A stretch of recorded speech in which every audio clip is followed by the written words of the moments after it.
سي عز الدين السلام عليكم. اسمح لي غنبقى نبرسطك بالاسئله محدي مازال ما صافي. عافاك قول لي شنو هما الحاجات الضروريين اللي خصني نشري اللي غنحتاج في السفر للمناطق الجبليه وشحال ديال الفلوس غادي يقدوني. انا عمري ما مشيت للمناطق الجبليه، هذه اول مره باغي نمشي وما عرفت حتى شي حاجه. هذا السؤال هذا كيجيني بزاف ديال المرات من عند بزاف ديال الناس وكل مره كنحاول نجاوب كل واحد بوحدو في ميساج. واقيلا من الافضل ندير شي فيديو اللي نهضر فيه وهذا الفيديو يبقى في لاشين هكا اللي سولني يعطيه ليا ويدخل يشوف والفيديو غيكون واضح مزيان. ولكن غادي تكون مزيانه كون نجيب ماتيريال نوريه ليهم هكا باش يشوفوه، باش الواحد ملي يبغي يمشي يشري ماتيريال يعرف شنو خصو يشري. خير البر عاجله نديروها نيت دابا.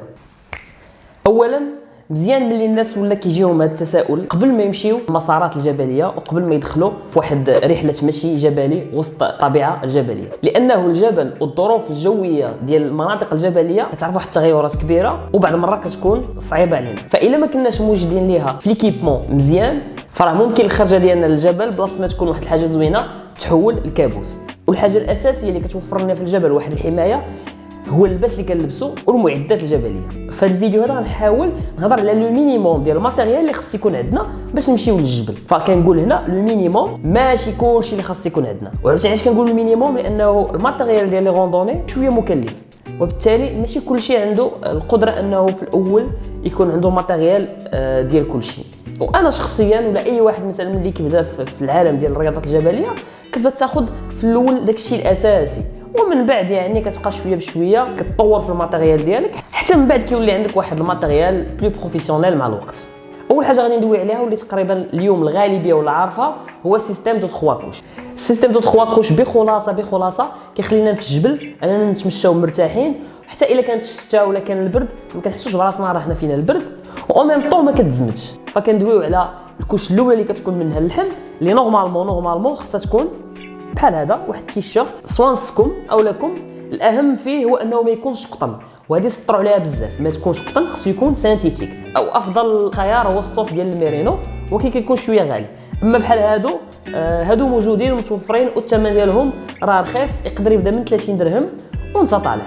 دوزيام كوش هي هي وهاد الدوزيام كوش الهدف ديالها هو انها هي اللي كتحاول تخلينا سخانين وغالبا كتكون بولير. فلي بولير حتى هما راهم موجودين والثمن ديالهم راه كيبدا من 70 درهم 80 درهم وانت طالع الفوق. فالغايه منها هي انها تخلينا سخانين. الحاجه الثالثه وهي التروازيام كوش وهي مهمه بزاف لانه التروازيام كوش هي اللي كتكون اون كونتاكت مع العالم الخارجي. يعني الا طاحت الشتاء كان الريح طاح الثلج اي حاجه فاون كونتاكت اللي كتكون معاها في الاول هي التروازيام كوش. التروازيام كوش هي اللي شويه الثمن ديالها كيكون طالع، يعني نقدروا نقولوا من 300 درهم وانت طالع لواحد الاثمنه اللي كتكون خياليه بزاف. اللي مميز في التروازيام كوش هو انها خصها تكون امبيرميابل، يعني التيسي ديالها ما يكونش كيدوز الماء. واحسن تيسي كاين بور لو مومون هو الغورتكس، نقدروا من بعد ان شاء الله نفصلوا في الغورتكس شنو هو. وكتكون كتغيسبيري، يعني انا واخا نكون لابسها ملي غنكون كنتمشى وغادي نعرق والجسم ديالي غيبدا يخرج الحراره ما غاديش تزمتني، ما غاديش تخلي ديك الحراره ترجع ليا وتولي ماء وتشدني مثلا تبوريشه ولا. فهي كتكون كتنفس. الخاصيه الثالثه هو انها خصها تكون كوب فون مقاومه للريح، يعني انا اللي كنت غادي في واحد البلاصه وكان الريح فالريح ما غاديش يوصل ليا لانه الريح كيزيد من احساس بالبروده بزاف. فهذه خصها تكون فيها ثلاث الخاصيات الاساسيه: امبيرميابل، كوب فون، كتغيسبيري ريسبيرال. وبعض المرات كنحتاجوا نلبسوا اكثر من طرواكوش. مثلا الا كان البرد بزاف وهاد الطرواكوش هادو ما خلوناش نحسوا بالدفء فنقدروا نزيدوا ما بين التروازيام كوش والدوزيام كوش نزيدوا واحد الكوش ثالثه، يعني في الطوطال كيولوا عندنا اربعه ديال لي كوش.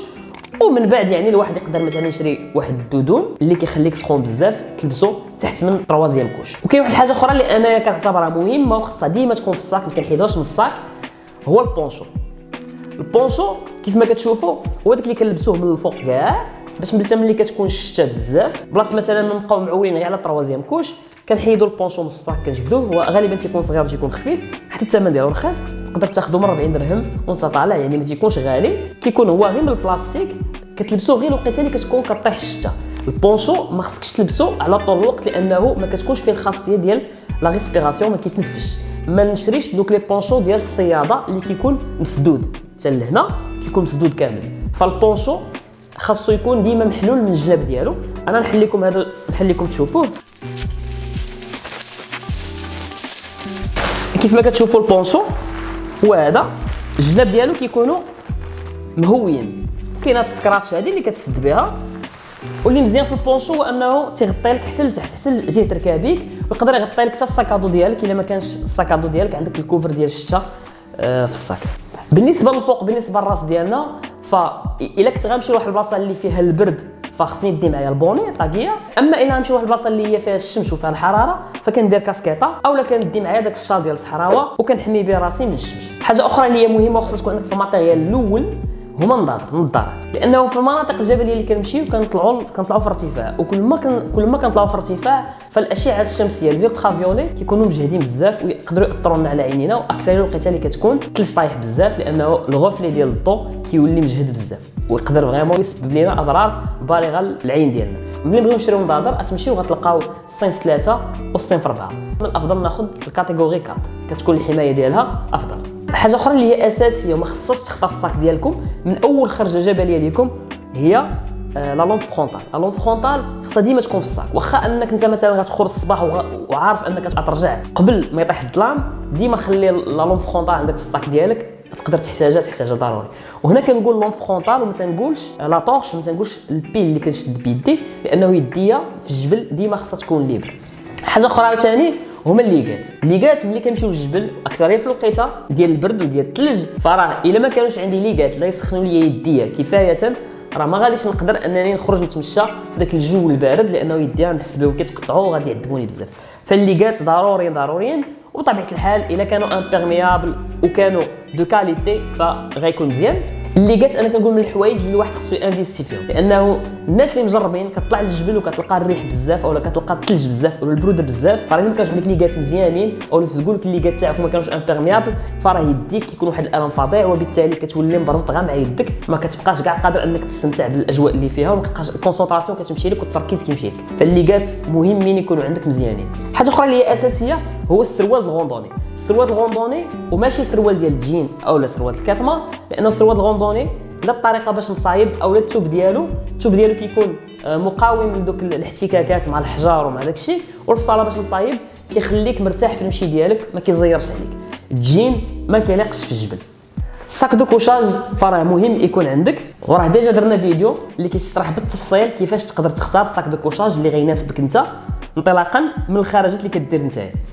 صباط الجبل، صباط الغوندوني نقدر نقول لكم هو اهم اليمون في لي زيليمون ديال الماتيريال دو غوندوني، والواحد ما يتشطرش على الصباط تاعو، لانه في الجبل رجليك هي الموتور ديالك، الا رجلك كلات العصا او صباعك تنفخوا عليك او طابوا ليك فراه مشكله كبيره. لذلك الواحد ما يتشطرش في الصباط، يحاول ياخذ الصباط دو كاليتي اللي غادي يناسبو، وان شاء الله غادي نديروا واحد الفيديو اللي يكون مفصل ونفهموا فيه شنو هما المميزات اللي خصهم يكونوا في الصباط ديال الجبل ديالنا. بخلاصه اللي نقدر نقول لكم هو اول صباط غتاخذوا حاول تشري واحد الصباط اللي غيناسبك بزاف ديال البلايص وبزاف ديال نوعيه الارضيات. لذلك في العموم خصو يكون طالع شويه على لا شوفي، يكون كبر مني بنمره او نمره ونص، ومن الافضل انه يكون امبيرميابل. تقاشر، هنا ملي كندوي على التقاشر كندوي على التقاشر ديال الغوندوني وما كندويش على اي تقاشر، لانه ولو يكون عندك الصباط مزيان فراه ملي كتمشى بزاف رجليك كتعرقوا، فرجليك ملي كتعرقوا الا ما كانش تقاشر ديال الغوندوني اللي كتكون فيهم واحد المميزات خاصه من خلال النسيج باش مصايبين، لانهم كيمتصوا الرطوبه وكيمتصوا داك العرق ديالك، كيحاولوا ديما يخليو لك الرجل ديالك ناشفه، لانه الرجل ديالك الا عرقات بزاف غيجيوك لي زومبول هما تقرحات، يعني الرجل كطيب والجلده كطيب، ولا جاوك لي زومبول في الجبل فراه مشكله. لذلك ديما نحاول نشري تقاشر ديال الغوندوني، زائد انهم ما كيخليوش الرجل تربى فيها واحد الريحه خايبه وكيحافظوا لك على الصباط تاعك. اذا هادو بخلاصه الحوايج اللي في الاول ضروري خاصهم يكونوا عندك باش تمشي للجبل. هادشي اللي كنقول هذا لو مينيموم. كاينين بزاف ديال المسائل اخرى اللي ممكن مع الوقت الواحد عادي يقدر ياخذهم، ولكن في الاول ضروري هادشي اللي دوينا عليه خصو يكون عندك. كنتمنى نكون جاوبت على السؤال ديالكم، وهذا السؤال هذا كان كيتطرح عليا بزاف، فكنتمنى هذا الفيديو ده يكون مفيد لكم. هذا ما كان، دوزو بخير.